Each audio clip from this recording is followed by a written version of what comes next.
Hello, everyone. Welcome to the Future of Work webinar series organized by the Center for Asia Leadership. My name is Faustino John Lim, and today's webinar is on mindful communication, how to expand your awareness to lead yourself and others, with our speaker, Laura Thompson.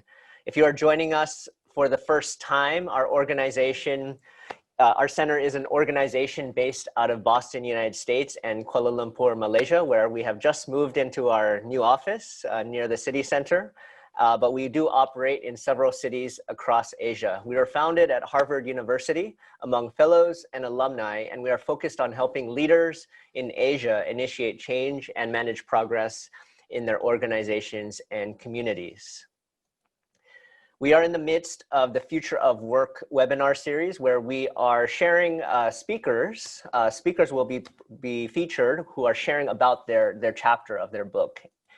And our center's end goal is to help you promote societies which are thriving, democratic, and just. So wherever you are in the world, we hope that you can benefit, be encouraged, and perhaps learn something from our webinars.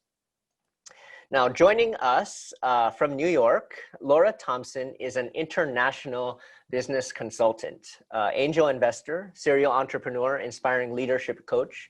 She's also the Coaching for Global Change CEO and co-founder, and of course, teaching faculty at the Center for Asia Leadership. She also happens to be an award-winning author, poet, screenwriter, and playwright. So, Laura, welcome to the program. How are you? Yeah, I'm fine, John. Thank you for having me on. And I'm looking forward to chatting with you and your audience. Yeah, that's a great view that's New York behind you, right? Yeah, I can sort of go to the side. How's everything going in New York? New York is good. The only crazy thing, of course, are the presidential elections. Yeah, that was yesterday, right? Yeah, yesterday. So that's a good example of bad communication. Okay, a good example of bad communication. I mean, I wish they could be coached by you, Laura. I think it's 11 o'clock at night there, right? Yes, it is. Yeah, yes. Well, Laura, thank you so much for joining us at this late hour. And I'll do a plug for the book. So oh, yeah, definitely. Oh. Well, it's hard to see. Yeah. Well, it's right behind me, so it's right there. Oh, that's true. Yeah. But I can show it later. So let's start with the first question, Laura. What is mindful communications, and why is it important, especially in uncertain environments? So as everyone might know, Laura is the author of a new chapter in our book. So maybe you would like to talk about that, Laura. Go ahead. You could go to the next slide. Mindful communication is a universal concept, so it can be practiced around the world. Everyone can relate. It's really about being human and communicating with one another. And it's about listening and speaking effectively. And there are 3 different ways of doing that. And I call it like objective, and that's when we speak from our own agenda, and that's what you would see with the politicians in the debate, like with Trump and Biden.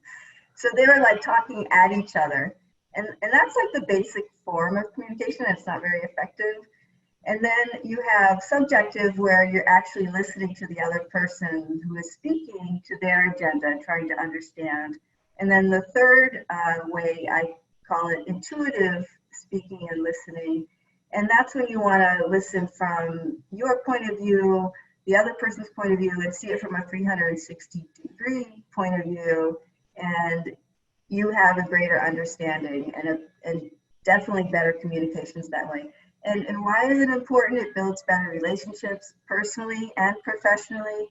One becomes culturally sensitive to others because you're understanding where they come from, their countries, their religions, how they were educated. You uncover unconscious biases, which is so important today because the world is becoming smaller because of the Internet of Things. And we have to learn about one another and embrace the diversity of each other. And I love always that phrase, unity in diversity. And that's what our world is. And as a result, we're developing compassion and improving leadership skills. So I like this quote, although it comes from myself. Positive change comes from conscious awareness of yourself and others. And that's really the essence of mindful communication. And you can go to the next slide.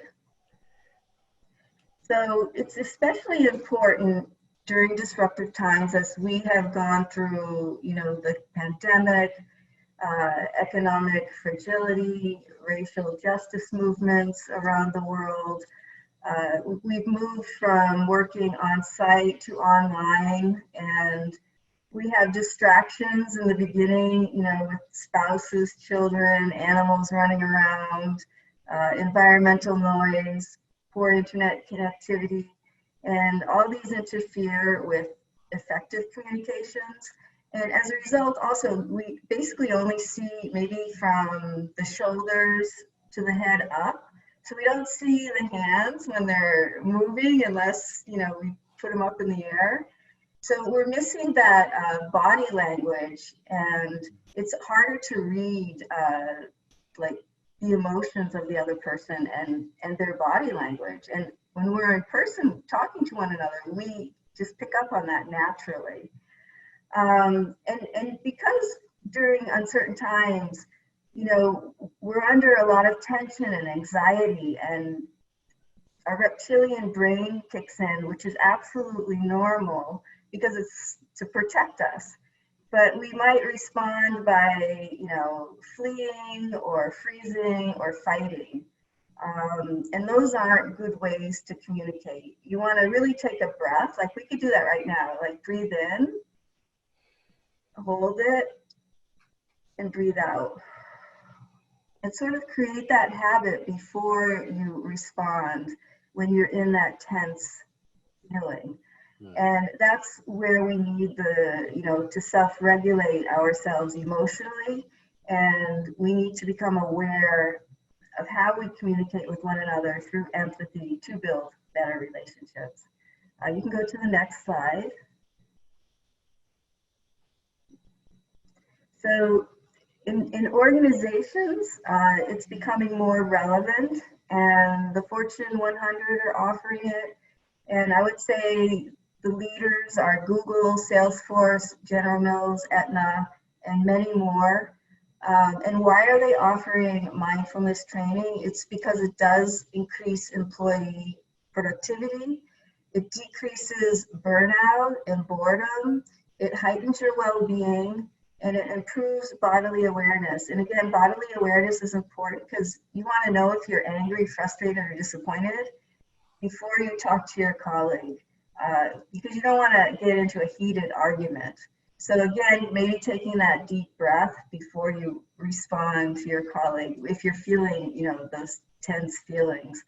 And then mindful communication training incorporates all of mindfulness training, but brings it a step further because it focuses on better speaking and listening skills to get to that deep listening moment where you can almost read between the lines when you're talking to the other person, and you're being more intuitive with the way you're relating to the other person. And I like to also call it, again, the 360-degree point of view. And mindful communication also helps you develop emotional regulation and achieve greater empathy. So I think we can go to the next question. Yeah, Laura, I mean, one of the practices I've actually kind of incorporated in my life, I read this article that the Navy SEALs, when they're in very tense situations, maybe they're hurt, or even, I don't know if they're getting fired at or something. One of the, if they need to concentrate and put their mind really back to reality or the situation at hand, they breathe in for 4 seconds and then breathe out for 4 seconds. And I've actually incorporated that. It's really helped me a lot to become more responsive than reactive. And so this goes to our next question. I actually do that too, John. Okay. I breathe in for 4 seconds, I hold for 4 seconds, and then I breathe out for 4 seconds. Yeah, yeah. And one of the So things is like when you're breathing, try to decrease the pressure that you feel as you're doing it. And that kind of concentration, I don't know, it does something to me. It helps clear my mind. But just along with some like practical tips, what are some concrete strategies? So maybe that's one we can share, but what are some yeah, other that's strategies? definitely one, the breathing technique. Mm, If you go to the next slide, okay. the big one is awareness. Mm, And I wanted to make people aware of the different styles of people's hair.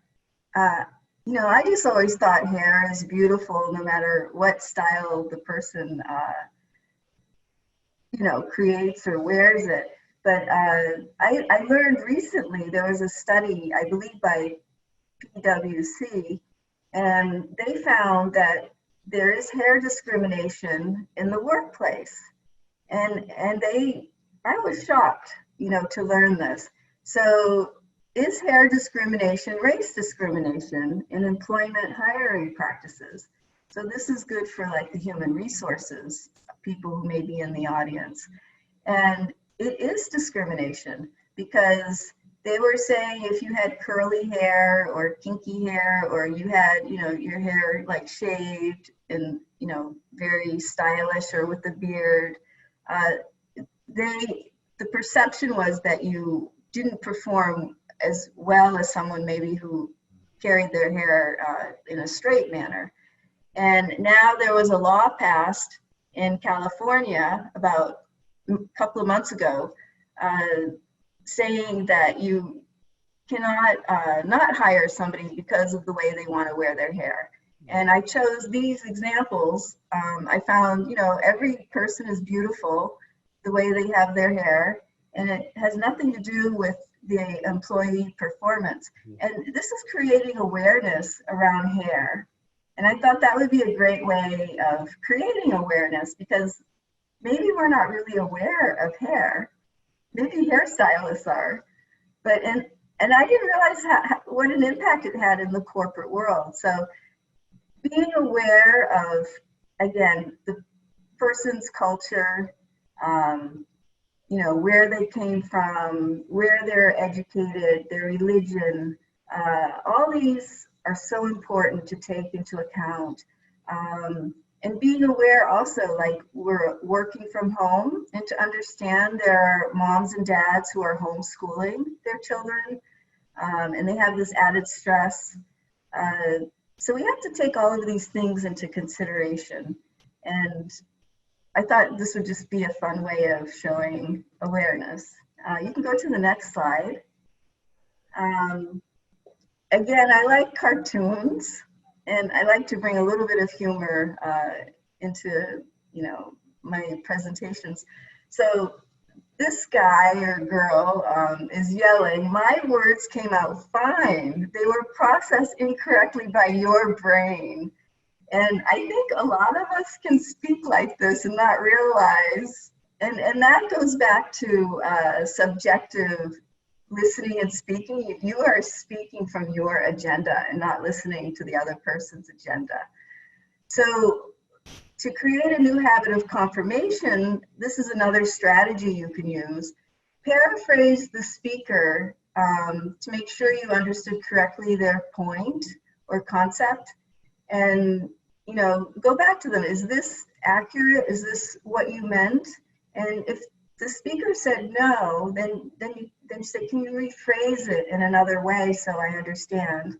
And then they'll rephrase it. And then when they do, you again say, "Is this what you meant?" And then they'll say yes.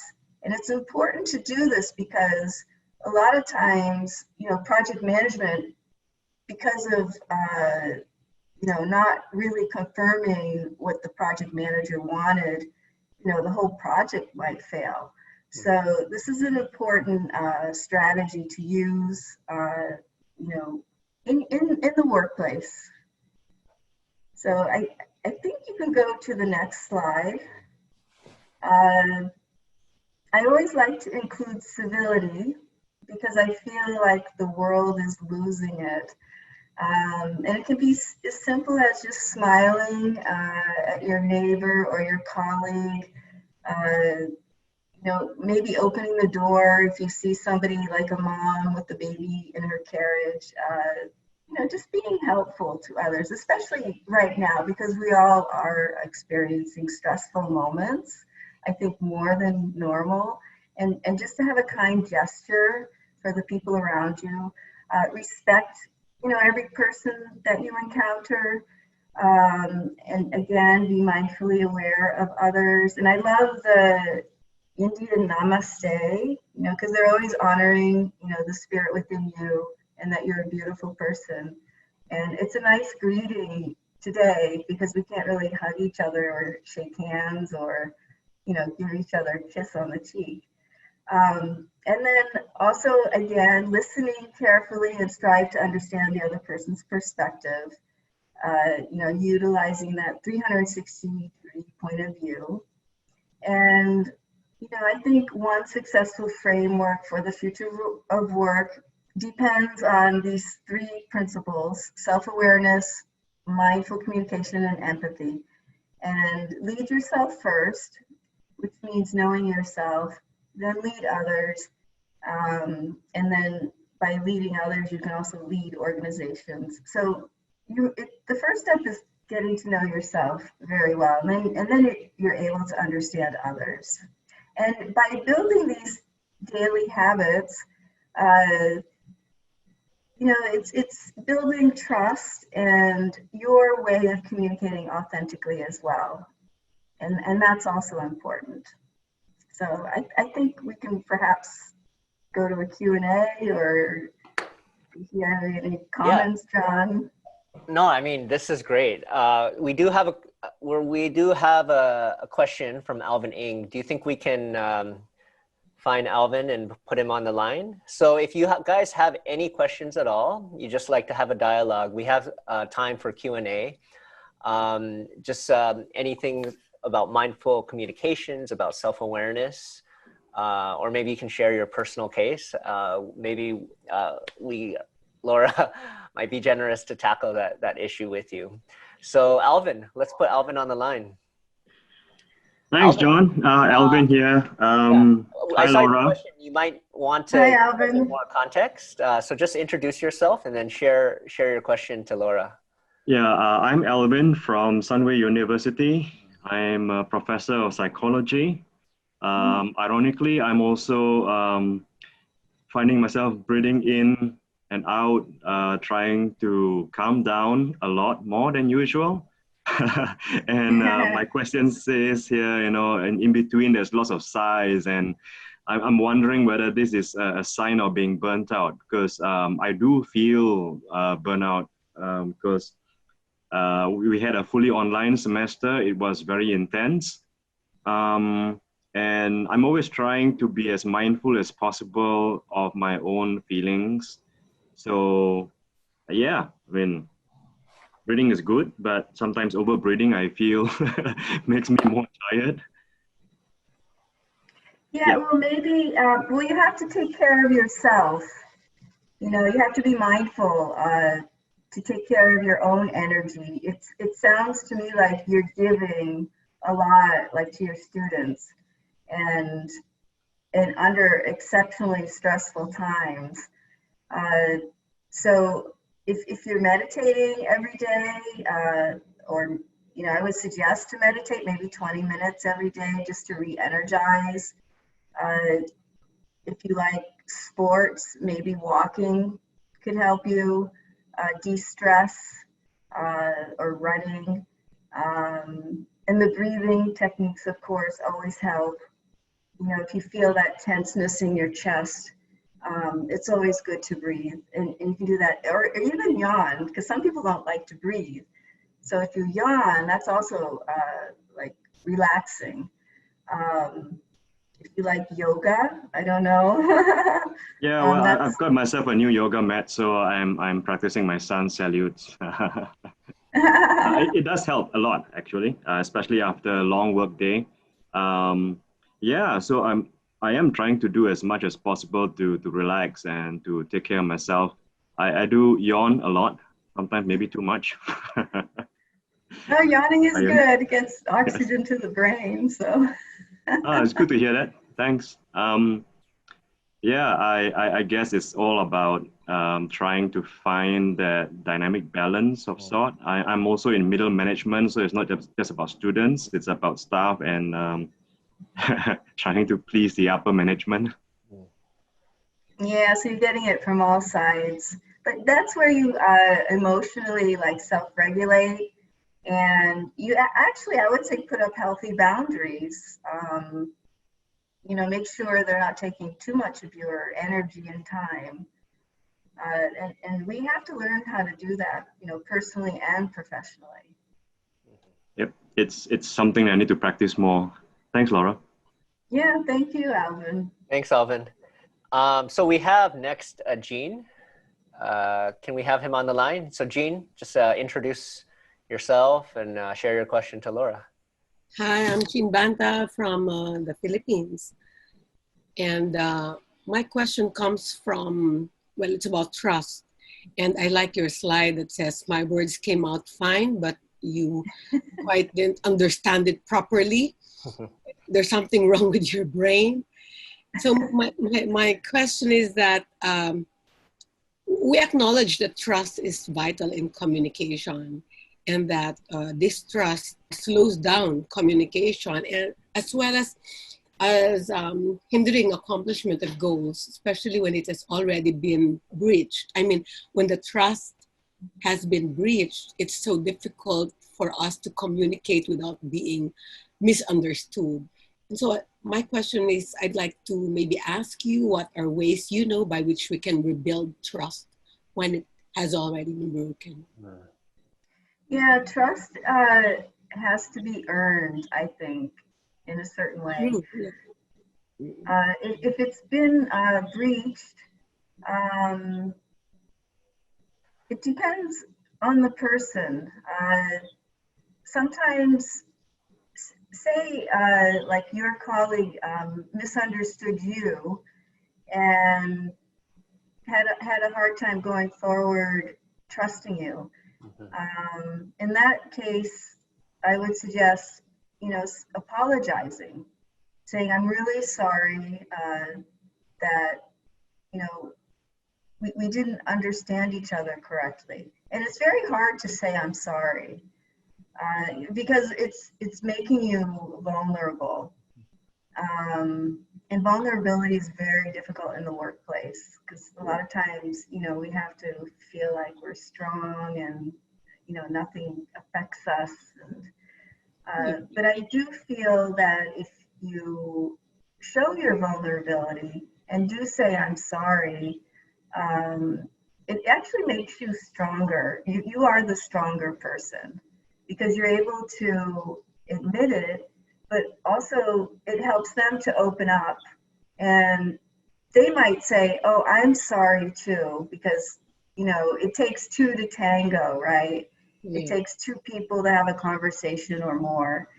And it might open up your colleague to be vulnerable too and say, okay, you know, I'm to blame as well. And, you know, let's try to understand each other going forward.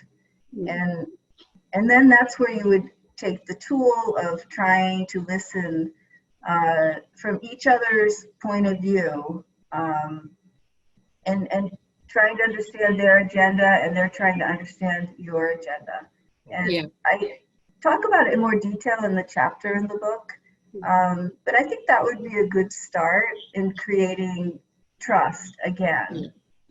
Laura, this is a follow through, because it might be, while it might be easier if the person who apologizes or says sorry acknowledges the mistake. But what if that person thinks the other person is the one at fault? And so you start with, you know, forgiveness complicates it because you have to learn how to forgive. And how do we, again, bring up the issue of the offense? So in this case, you're saying that the person who is like offensive is not aware that they were. Yeah, could be, yes, yes. In cases like that, for example. Or both could know that for the other person is the other one that has offended. For the other person is the other one that is offended. It's so difficult where to start, you know. Yeah, it is difficult. One person has to step up to have this conversation, and you could say like, hey, let's have a meaningful conversation. I feel like, you know, we've been misunderstanding one another, and it's not, you know, helping us to cooperate or collaborate properly, you know, to get our project done or whatever needs to be done. And if that doesn't work, you know, sometimes people, you know, are, you know, they can't change. They don't know how to communicate properly. And then you might want to bring in like an outsider to help you communicate with one another. Yeah. Like maybe a coach, you know, bring in a coach. Yeah. If it's really bad. Yeah, an outsider. All right, before we end, Laura, I just want to let you know that your word, the mindful word, is a very nice word for me. Okay, glad to hear it. Mindful communication, very nice. Thank you. All right. Thank you, Jean. Yeah, take care, Jean. Can we have Menkit on the line? Okay, hi Menkit, how are you doing? Nice to see you here. Just introduce yourself and share your question to Laura. Hi, this is Menkit here from Kuala Lumpur. Okay, actually you've answered part of the question earlier. I mean, like, because my question, hold on, let me go to my question. Okay, my question was, is there any way to build trust in the toxic environment where the leaders themselves are the ones who constantly destroying trust and managing the company with divide and rule method? I want to add on 2 more parts to this. Is there any point or any way that I know enough is enough that I need to move on? And also any real case studies on your side that you experienced this before on how you handle it? So I want to add on these 2 parts. Well, I think I hate to give this example, but Trump is President Trump in the United States, I would say, is very toxic, and you cannot change his mode of communication. And I think in companies, when it's, you know, at the top and it's toxic, it's very difficult to change that culture. And if you're feeling very stressed out or you're getting sick, that's your body telling you it's toxic and time to move to another company that, you know, would be more in harmony and in alignment, you know, with you. And that's a hard choice to make because maybe you're feeling comfortable financially in this toxic environment, but what's more important, your health or your finances? They always say, you know, health is number one. So that's a, you know, choice that you'll have to make yourself based on, you know, the pros and cons of everything. I personally, off the top of my head, don't have any case studies. Maybe we could research that and get back to you, you know, and maybe John might have a case study off the top of his head. But that, I think we can get back to you in an email to find some case studies regarding your issue. Menkit, that's a super tough, I mean, that's probably the most undesirable position you want to be in.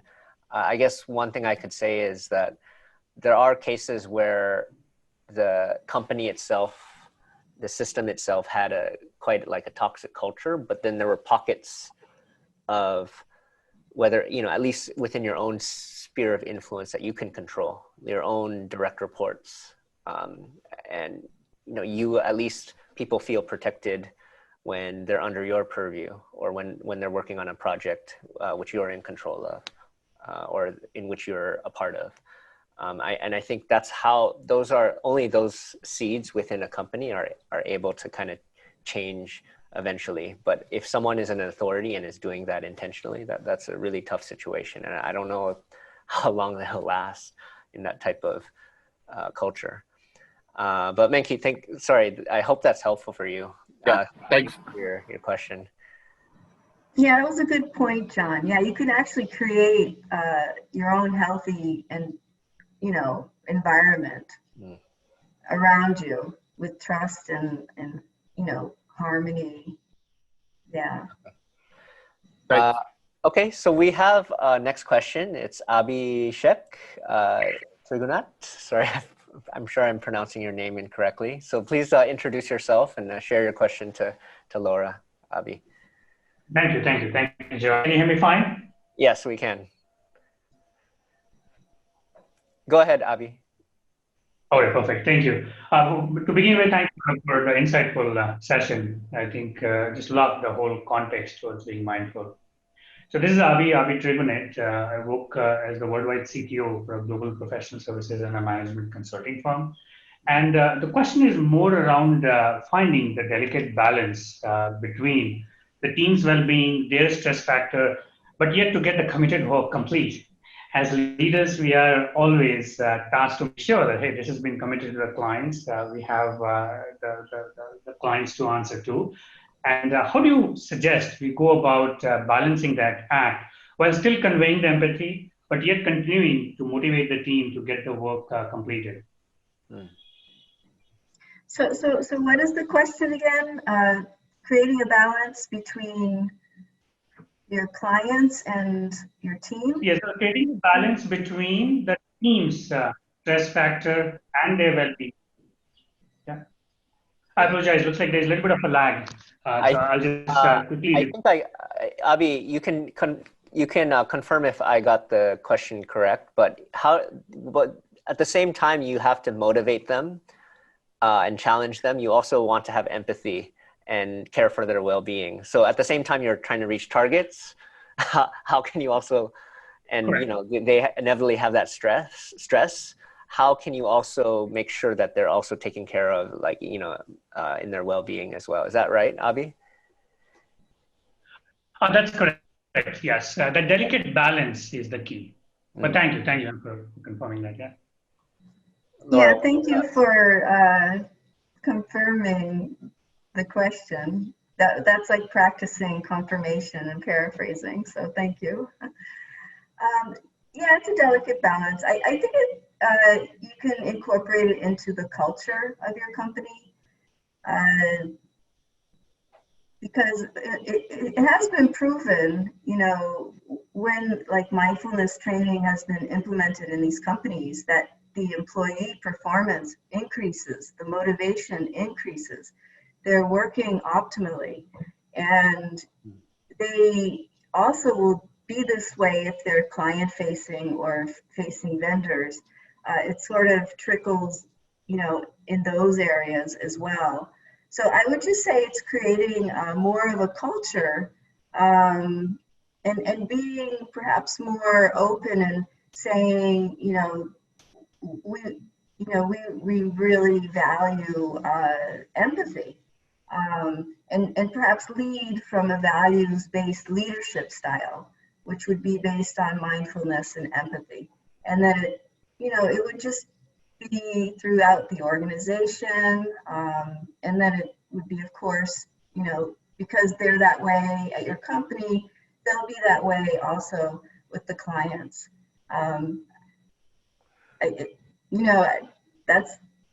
There might be better answers than what I'm giving, but no, I mean, just to add to what you said, Laura. I think. Well, I got this from your talk as well as I was reflecting on it. Is empathy? It's not. That doesn't mean it's always like, good things that you have to say. Sometimes you have to have tough conversations, right? Yes. And empathy is a way to make sure that you're able to convey those tough conversations, I think, delicately and in that balanced way. And I think it does help you be more balanced, even though you need to sometimes just be very forthright, but you're able to make sure that the person knows that you have the right intentions for them, even though they may be hearing something that might be difficult for them to hear, right?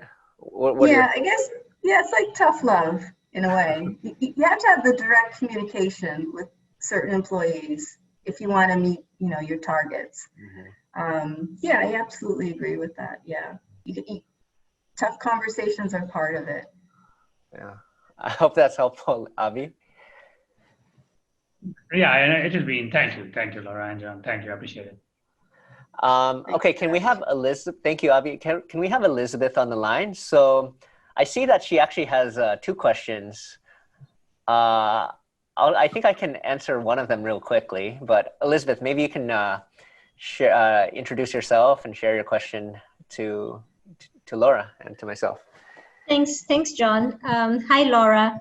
So I'm Elizabeth, and I'm in Malaysia. I work for a company called Seek Asia, and I've got 2 questions. So I think I'm not sure which one is the easy one, John. But my first question was really about sleep, because quite often in your senior leadership role, there's a lot of work stress and anxiety at work, and for me, it does affect my sleep at night, and I struggle to kind of have a solid 6 to 8 hours of continuous sleep. So I was wondering whether this breathing technique that you were talking about just now, would that help to help you sleep at night? So that's one question. The other one is regarding in leadership from kind of my past 20 years of leadership.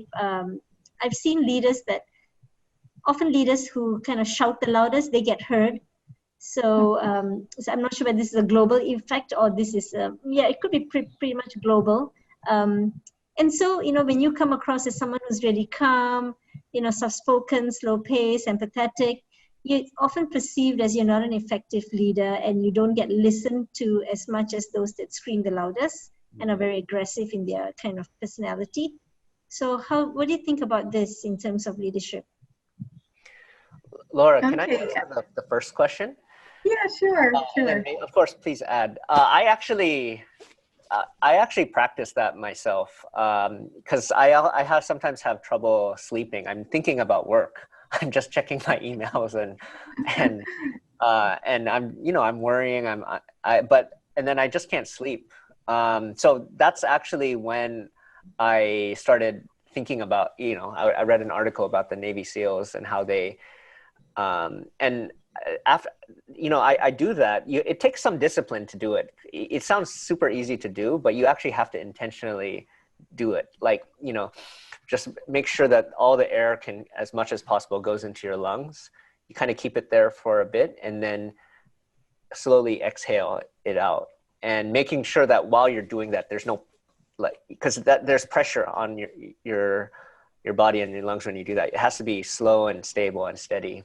And kind of when you concentrate and do that, man, I feel so relaxed even just after 2 or 3 minutes. I then suddenly wake up and it's like the next morning. So, I mean, that's at least my case. Maybe Laura, you can share about that. And then also the second question. Thanks. Yeah, breathing, definitely that's a great technique. Another technique is I've been having trouble sleeping too recently. I actually like to listen to ocean music, like the ocean waves crashing on the shore. It could be rain, whatever, or insect sounds, and maybe just listen to that for an hour before falling asleep. Sleep is very important. Arianna Huffington wrote a book about it, saying we definitely need 6 to 8 hours of sleep to perform optimally every day. So those would be 2 techniques. Yeah, the breathing and meditating. You could meditate while you're sleeping in bed, and that you might just fall asleep naturally while meditating. And if you're really stressed out and anxious, think of beautiful things that make you happy, and then hopefully you'd fall asleep with that, those beautiful things. in your mind. Regarding leadership, I met, this amazing woman. She was like advertising woman, Hall of Fame, and she wrote a book about you can lead by being nice. And I think we had the paradigm, of the patriarch leading, and it was always maybe their way was the one who shouts the loudest gets heard, or the one who leads by force.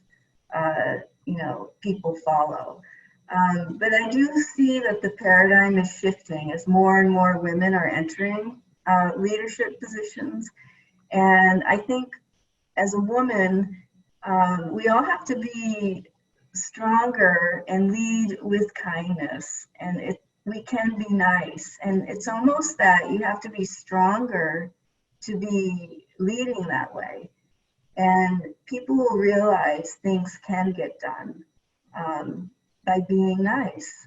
So, maybe you could practice it, as a leader in your own organization in baby steps and see how it works. You could start with your immediate team and then spread it outwards and just have an experiment and see how it works. Because I would think that the world would be better off if we're leading, again, and that goes back to kindness, empathy, compassion. And you can be strong, like John was saying earlier, and you can have direct communication, but you still can be kind about it. Mm-hmm. Elizabeth, I actually sent a link to everyone of that one article that I read that has that breathing technique. So just do take a look in the chat box right there. Thanks, John. Thanks, Laura. I hope that's helpful. Okay, so we have a last question. It's from Yiling Lai, and I think she's from Singapore. So let's put Yiling on the line. So Yiling, just introduce yourself and share a question to Laura. Hi, good morning, good afternoon to everybody. Hi, Laura. You shared in your slide that this thing about discerning, how to discern whether you're angry, things like that. And I just personalize it because we do so many virtual meetings. So sometimes, how can you share your experience about how you could quickly discern, or sometimes, we don't get time all the time to say, hold on, I will get back to you later. I think that's that real reality of the workspace environment we have now. So could you share a bit about how you discern and how we could? Well, everyone has different ways of feeling. So I would ask you, if you're feeling anger, where do you feel it in your body? If you're willing to share that. It's not anger. I think sometimes I'm just saying that if given the time to process, most of us can discern whether it was anger, disappointment, or sadness. But I'm just thinking along the lines of the audience here, where we said that we're in a lot of meetings, there's a lot of stress, everybody's asking for things, problem solvings, and do you have any experience of how? I call it the habit of taking that deep breath. Nobody has to really see you taking that breath, but it will really calm you down. And it gives you that pause, like you're pausing your thoughts. And just by pausing your thoughts for a few seconds, it's going to give you the time to respond in an effective way, not in a way that might be harmful or create conflict. So I would go back to being mindful of the pause, taking a breath, pausing, and it can be a second, and your colleagues probably wouldn't even notice. And that would help you in your meeting. And to create it as a habit, like, again, going back to mindfulness and awareness, when you're in the meetings, that's when you become aware of your feelings, and then you take that breath, the pause, and then you respond. And the more you do it, it's going to become a natural habit, and it'll be, it'll ease the stress, and tension, and anxiety. Thank you. I'll try that. Okay. Laura, one of the practices I used because you talked about awareness. Sometimes you're not even aware how other people are processing you or experiencing you. One of the things I started to practice actually recently is, well, I actually got some negative feedback, like about the way that I was communicating. Perhaps feeling, maybe, I don't know if this resonates with you, but I got some negative feedback, and which was actually very surprising and kind of shocking to me. So after that, I started actually, I'm looking at her right now. I started speaking with some of my colleagues here, and when in some of our one-on-one chats, I was like, I shared, kind of the context of what I'm trying to figure out about myself and how I come across to people. And then it's like, how do you experience me? So I try to get, it's kind of like this perspective taking, so that you're also kind of aware of, of how you might be perceived. Because, you want to be an effective, but also authentic, but also effective leader, right? So yeah, anyway. no, I like that, to ask others, like, how are you perceived? And yeah, it's very helpful. And you have to be open to the feedback. Yeah, definitely. Yeah, the feedback is good. There's a book written like, thank you for the feedback. Okay, so we are actually out of time. We had a lot of questions. Thank you, Laura, so much for staying back a bit. I hope you also enjoyed answering some of these questions as well. Yeah, I enjoyed very much, John. Thank you so much. Can we go to the next slide, Miriam? Okay, so just along the themes of communications, next week we have a new episode with Justin Hartley. He's a leadership and also a communications expert. He has work strategies for the new era, mastering on-camera leadership, communication, and influence. So that will be next week, October 8th, same time at 11 a.m. The registration link is in the post-webinar survey, so please do sign up for that. Can we go to the next slide? And in case you are interested in any of our programs, our frameworks, we have our signature one on adaptive leadership and futures thinking, but we also have professional thinking and also strategic foresight, persuasion power, and influence, as well as negotiation. If your company is interested in any of these programs in-house, please do contact me or contact this number. We also have, for online purchase, if you go to asialeadership.org/publication, our whole Rethinking Asia series 7 and also our Asia Leadership Institute series is here. And just to give a plug, this is the book right here, which Laura is a contributing author, and she is the author of Mindful Communication, Expand Your Awareness to Lead Yourself, Others, and Organizations. So this is available on at this link right here. And also we want to share next month, we will have our 3rd Asia Leadership Forum, which is going to be online. This is going to be a unique gathering where we try, of course, this used to be in person. Of course, it was canceled last May, but fortunately we're able to bring together people from different regions and also speakers, even more speakers from around the world, of which Laura is one of them. And so we're going to be covering themes on adaptive leadership, futures thinking, strategic communications during crises, on personal leadership, self-awareness, as well as embedding innovation during a crisis. And then lastly, please do connect with us. So please do visit Laura at laurathompsoncoaching.com, also on her LinkedIn, her Twitter, and then she's also, of course, an author as well. And then please do visit us. Here's our website and our LinkedIn and our social media handles, as well as mine as well. So with that, I'm so sorry that we weren't able to answer all questions. I know we also got some in our chat window, and I know some of you guys were not able to answer that. I'm so sorry about that, but I hope we can continue engaging with you in future webinars. So wherever you are in the world, I hope you keep on fighting the good fight of making our organizations and our communities better. We really thank you so much for joining us this time.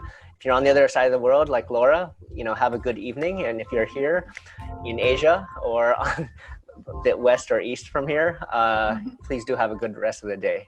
Goodbye. Thank you, Laura. All right. Thank you, John. Take care, everyone.